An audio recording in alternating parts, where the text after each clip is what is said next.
नमस्कार मित्रों, मैं डॉक्टर गणेश कुशवाहा आपके साथ चर्चा करता हूँ, विचार करता हूँ इस विषय पर कि हमारे जीवन का क्या उद्देश्य होता है और एक उद्देश्य वाले जीवन की हमें क्या आवश्यकता है। तो सबसे पहले जो हमारे जीवन का उद्देश्य होता है वह है भरण पोषण। हमारा हम जब हम अमीबा थे, जब हम जानवर थे, तभी से हमारे जीवन का जो पहला जो मूलभूत उद्देश्य वह है सर्वाइवल, अपना भरण पोषण, ग्रोथ, रिप्रोडक्शन, डिफेंस। बल्कि हमारे जीवन का जो डिजाइन है वह एक तरह से growth, reproduction and defence mechanism है। बल्कि हम ये कहें कि हमारा जो संसार है, हमारा जो मन है, वह भी हमारा ग्रोथ, रिप्रोडक्शन और डिफेंस ही है।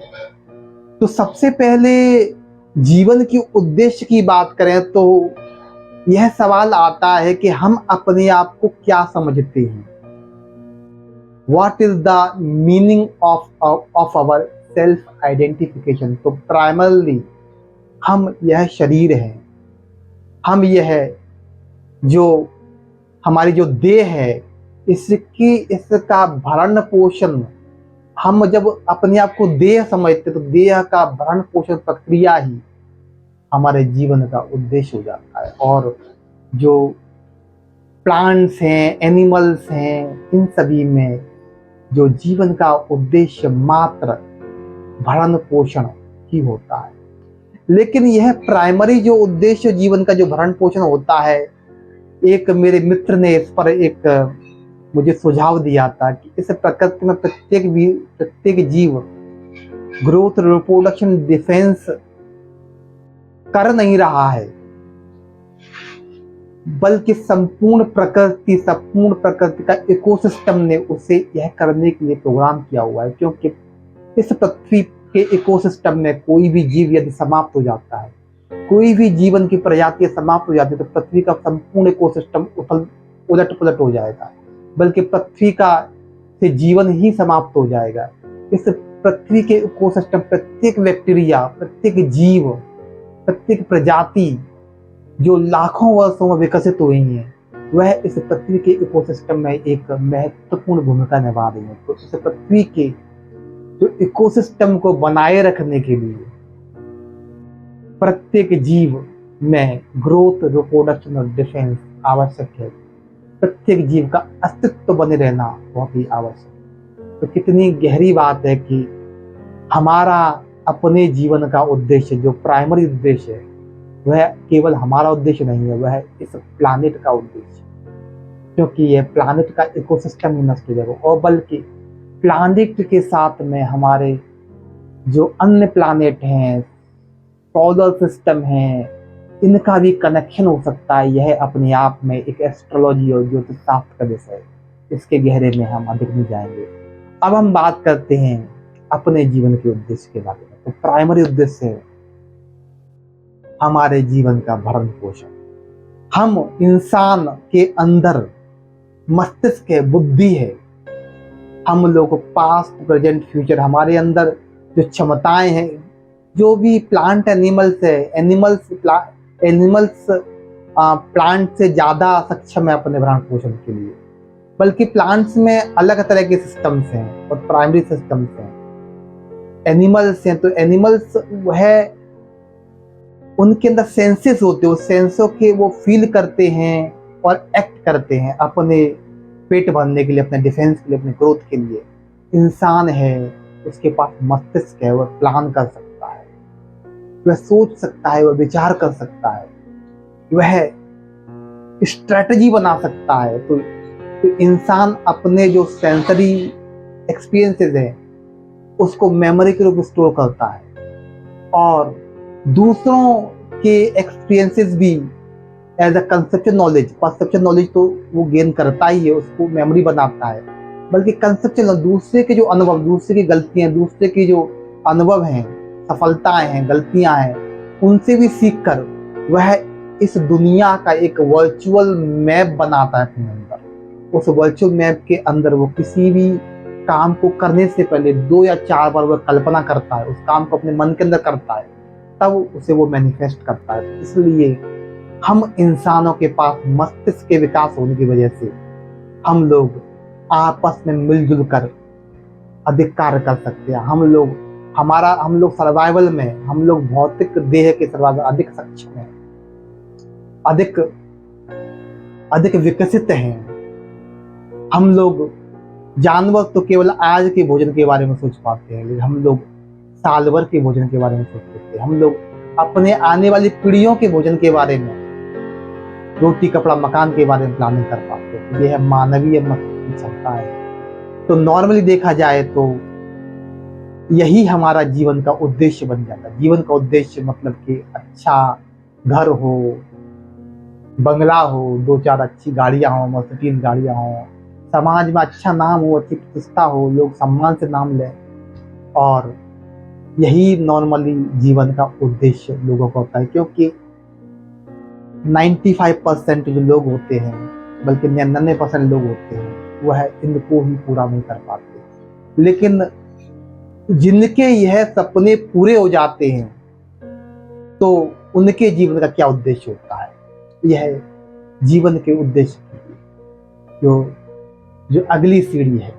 तो पहली बात करें कि हमारे इस शरीर की भरण पोषण प्रक्रिया ही हमारा जीवन का उद्देश्य जानवरों में जो डोमिनेंट होता है, हमारे अंदर ही वही है। हम लोग केवल आज के भरण पोषण बल्कि कल के आने वाले भविष्य में, अपने आने वाली पीढ़ियों के, अपने सगे संबंधी, अपने समाज के, अपने देश के भरण पोषण के लिए प्लानिंग कर सकते हैं। तो हम अपने आप को किस चीज से आइडेंटिफाई करते हैं? हम केवल शरीर से आइडेंटिफाई करते, तो शरीर के भरण पोषण की प्रक्रिया हमारे जीवन का उद्देश्य बन जाती है। जब हम अपने आप को समाज से आइडेंटिफाई करते हैं तो समाज के भरण पोषण, growth, report and defence mechanism हमारे जीवन का उद्देश्य बन जाता है। जब हम अपने आप को इस देश से, इस मानवता से आइडेंटिफाई करते हैं तो पूरा देश, पूरी मानवता का growth, report and defence mechanism हमारे जीवन का उद्देश्य बन जाता है। लेकिन जीवन का उद्देश्य केवल इतना ही नहीं है। जो भी अत्यधिक सफल लोग हैं, आइंस्टाइन हैं, न्यूटन हैं, या आज के टाइम में जितने भी सफल उद्यमी हैं, सफल पॉलिटिशियंस हैं, जिनका नाम हम आदर्श लेते हैं, जिनको हम अपना रोल मॉडल मानते हैं, उन्होंने जीवन के उन उद्देश्यों को पूरा किया है। लेकिन जीवन का उद्देश्य इससे भी बहुत आगे है। इस मानवीय विकास की जो प्रक्रिया में, जिस प्रकार हम अमीबा से मछली, मछली से बंदर, बंदर से इंसान बने, और आज भी हम निरंतर विकसित हो जा रहे हैं। आज हम आर्टिफिशियल इंटेलिजेंस के जमाने में जी रहे हैं। आज कृत्रिम बुद्धिमत्ता के, हमने इंडस्ट्रियल एज में मानवता ने सबसे पहले खेती का आविष्कार किया। खेती के आविष्कार ने हमारे जीवन में महत्वपूर्ण बदलाव लाए। हम लोग नदियों किनारे गांव बसाकर रहने लग गए। वहां से हमारे नगर, जनपद और राष्ट्र बने। और उसके बाद में जो इंडस्ट्रियल रेवोल्यूशन आया, उसने जो कैपिटलिज्म जो दिया, उसने हमें, मशीनों ने हमें हमारी जो फिजिकल लेवल से मुक्त कर दिया, और पूरी मानवता शिक्षा और मेंटल, मानसिक परिश्रम में ट्रेंड होने के लिए शिफ्ट कर गई। लेकिन आज हमने आर्टिफिशियल इंफॉर्मेशन एज आया, इंटरनेट के बाद आज जो AI आया, आर्टिफिशियल इंटेलिजेंस आया है, इससे हमने अपने मस्तिष्क को बना लिया है। और मस्तिष्क को बनाने के बाद अब प्रत्येक बुद्धिमान व्यक्ति, चाहे वो DM हो या कोई वकील हो, कोई प्रोफेसर हो, कोई टीचर हो, कोई वैज्ञानिक हो, जो कुछ कर सकता आज वह AI उसे कर रहा है, AI एजेंट से कर रहे हैं। तो अब यहाँ पर जो भरण पोषण, हमारा जो प्राइमरी जीवन का उद्देश्य है, वह हमसे छिन जाता है। क्योंकि AI और मशीन की मदद से हमें कुछ भी करने की भविष्य में आवश्यकता नहीं होगी। प्राइमरली तो जो बड़े बड़े उद्योगपति हो AI का इस्तेमाल करके बड़ा मुनाफा कमा रहे हैं, बड़ा मुनाफा कमाएंगे। लेकिन आने वाले भविष्य में हमें, अगर AI का सदुपयोग हुआ, AI जो है, जो टूल है, जो मानवता ने जो एक इंस्ट्रूमेंट विकसित किया है, वह बहुत ही ताकतवर है। अगर इसका सदुपयोग रहा तो मानवता परमानेंट हॉलीडे पर चली जाएगी और हमें हमारे जीवन के जितने भी उद्देश्य होते हैं हम उद्देश्य विहीन हो जाएंगे, क्योंकि हर काम एआई और मशीनों द्वारा हमारे लिए कर लिया जाएगा। प्रॉस्पेरिटी भरपूर होगी, संपूर्ण मानवता फाइनेंशियली इंडिपेंडेंट हो जाएगी और स्वास्थ्य हर क्षेत्र में बड़े आविष्कार होंगे। तो उस समय जो बड़ा खतरा वो आ रहा है हमारा जो व्यक्तित्ववाद, मनुष्यों के अंदर मानसिक विकास से एक और जो सर्वाइवल इंस्टिंक्ट जो पैदा हुई है वह है कि अपने आप को सुपर बनाना। जो राष्ट्रीयतावाद, जो नेशनलिज्म जिसने first and second world war को पैदा किया था, इसी की वजह से आज एआई की मदद से मनुष्यता के पास अनंत शक्ति आ गई है और मनुष्य एक दूसरे का नाश करेंगे इस अनंत शक्ति से, तो यह बहुत ही दुर्दशा वाली कंडीशन होगी। तो इसके लिए किसी ने एक बहुत ही फेमस हिस्टोरियन रहे हैं दुनिया के, युवल नोह हरारी, उन्होंने बड़ा अच्छा स्टेटमेंट दिया है कि the first and second world war was the misuse of the industrial fuel. Now humanity has got 1000 times more powerful tool than the atom bomb and there is a strong possibility of its use। आज मानवता को परमाणु बम से हजारों गुना ज्यादा ताकतवर जो tool मिल गया है वह है एआई, और निसंदेह इसकी गहरी संभावना है कि इसका दुरुपयोग हो जाए, और दुरुपयोग हो जाए तो मानवता का संहार होने में कोई वक्त नहीं लगेगा। लेकिन इस दहलीज को यदि मानवता ने पार कर लिया तो अगला जो एज है, आज हम इंटेलिजेंस एज में प्रवेश कर चुके हैं। पहला जो एज आया तो एग्रीकल्चर एज था, एग्रीकल्चर एज, उसके बाद में इंडस्ट्रियल एज आया, फिर इंफॉर्मेशन एज आया। आज जो हम जिस एज में जी रहे हैं वह है हमारा इंटेलिजेंस एज। आज इंटेलिजेंस इनफिनाइट है। इंफॉर्मेशन एज में जो भी इंफॉर्मेशन है, सारी जो भी जानकारी वो वेबसाइट और इंटरकनेक्ट हो गई, तो मनुष्य इन जानकारी उपयोग करके टास्क पूरा करता था। आज टास्क पूरा करने वाले हमारे पास एआई एजेंट्स हैं और इंफॉर्मेशन भरमार है, उनके पास अनंत इंफॉर्मेशन है, इसलिए अनंत इंटेलिजेंस है। Today we are living in the age of intelligence. तो इंटेलिजेंट एज में यदि हम इसका सदुपयोग कर पाए, हमने अपने व्यक्तित्व का विकास कर लिया, तो निसंदेह हम एक जो नया एज जो शुरू होगा जहां पर हम उद्देश्य विहीन हो जाएंगे, संपूर्ण मानवता पूर्ण से छुट्टी पर आ जाएगी, उसे कुछ भी करने की आवश्यकता नहीं होगी। हर जो कार्य हम करते हैं वह सब मशीनों द्वारा किया जाएगा। हमारे पास अनंत ऊर्जा और अनंत समय होगा, तो उस समय हम एक तरह से कह जाए वेले हो जाएंगे। तो वेले इस सेंस में नहीं होंगे कि हमारे पास भोजन नहीं होगा, मूलभूत सुविधाएं नहीं होगा, हमारे पास वह सब होगा, लेकिन हमारे पास करने के योग्य कुछ नहीं होगा।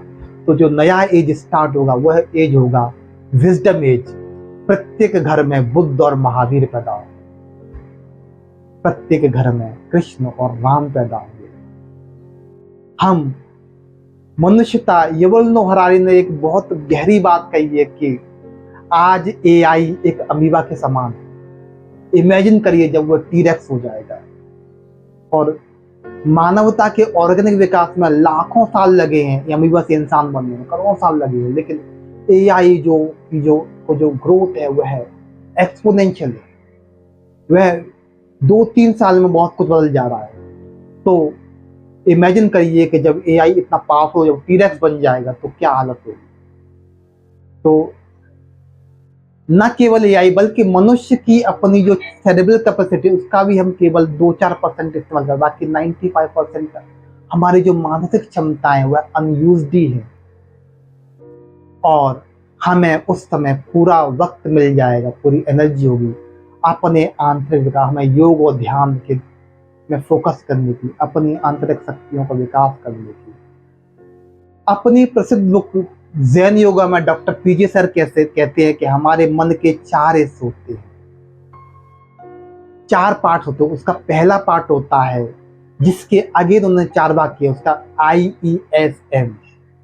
तो आई का मतलब यहाँ पे इंटेलिजेंस है, ई मतलब इमोशंस, एस मतलब हमारा जो सेंसुअलिटी सेंटर होता है, हमारा बेसिक इंस्टिंक्ट यहाँ पे होती है, और एम हमारा मोबिलिटी सेंटर, जिससे हम एक्शंस लेते हैं। तो हमारे एक्शंस को या तो हमारा जो प्राइमरली हमारा जो सेंसुअलिटी सेंटर, हमारी बेसिक इंस्टिंक्ट, सर्वाइवल इंस्टिंक्ट, वो है मॉनिटर कर रही होती है, और दूसरा हमारा इमोशंस मॉनिटर कर रही होती है, तीसरा हमारा बुद्धि मॉनिटर करती है। बल्कि बुद्धि भी 3 प्रकार की होती है, सात्विक, राजसिक, तामसिक।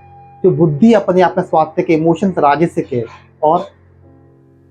और जो हमारा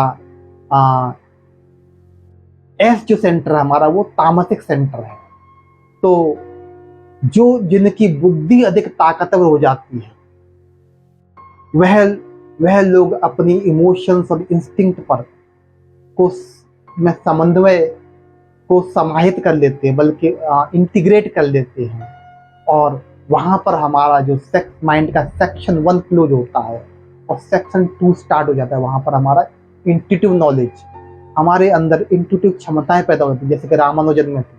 रामानुजन बहुत बड़े गणितज्ञ थे संसार के, लेकिन जब वैज्ञानिकों ने उनका परीक्षण किया कि वह ऐसे जटिल थ्योरम्स को, जिनमें दुनिया के बड़े से बड़े विद्वान 8-8 घंटा लगा लेते हैं, वह पल भर में कैसे सॉल्व कर सकते हैं, तो पता चला कि वह मस्तिष्क का यूज ही नहीं करते हैं, वो अपने दिमाग का, जो तथाकथित दिमाग का यूज नहीं करते हैं। वह उनको जो सॉल्यूशन फ्लैश आउट होते थे, तो बड़े बड़े वैज्ञानिक होते, बड़े बड़े कवि होते, बड़े बड़े दार्शनिक होते, उनको सॉल्यूशंस हैं वो फ्लैश आउट होते हैं, जैसे प्रातिपद का, जैसे इंट्यूटिव नॉलेज का। तो हमारा जो माइंड का जो दूसरा सेक्शन है वह है इंट्यूटिव नॉलेज होता है, वह इंट्यूटिव।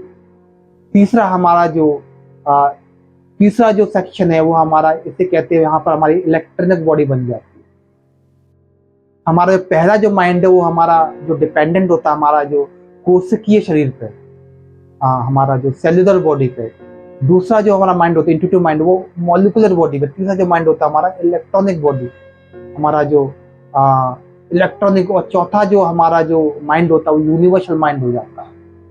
तो हम अपने इस मानव चेतना की विकास की प्रक्रिया में एआई बहुत ही सहायक साबित हो सकता है।